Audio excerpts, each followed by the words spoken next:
Hi friends, అందరు ఎలా ఉన్నారు? బాగున్నారా? Welcome to my Milky world's YouTube channel. ఈరోజు కథ వచ్చేసి కాకి దాహం.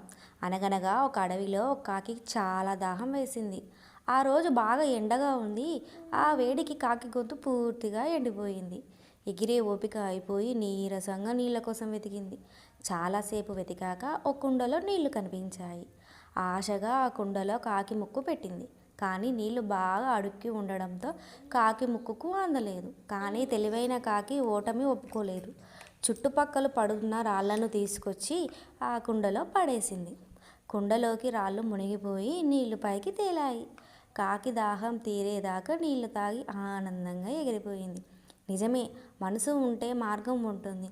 ఈ కథ నేను మా అమ్మాయి మేఘాకి చెప్పాను. అప్పుడు మేఘ నాతో అంది, పాతకాలంలో కాకి గనక కష్టపడి గులకరాలు వెతికి కుండలో వేసింది. అదే ఈ రోజుల్లో కాకి అయితే ఒక స్ట్రా వెతికి తాగేది. ఈ మాట విని నాకు చాలా ఆశ్చర్యం అనిపించింది. ఈ కథ 1000 సార్లు విన్నా ఈ మాట నాకు తట్టలేదు. నిజమే, ఈ రోజుల్లో పిల్లలు చాలా స్మార్ట్. ఈ స్టోరీ కనుక మీకు నచ్చినట్టయితే like, share, subscribe friends. Bye bye.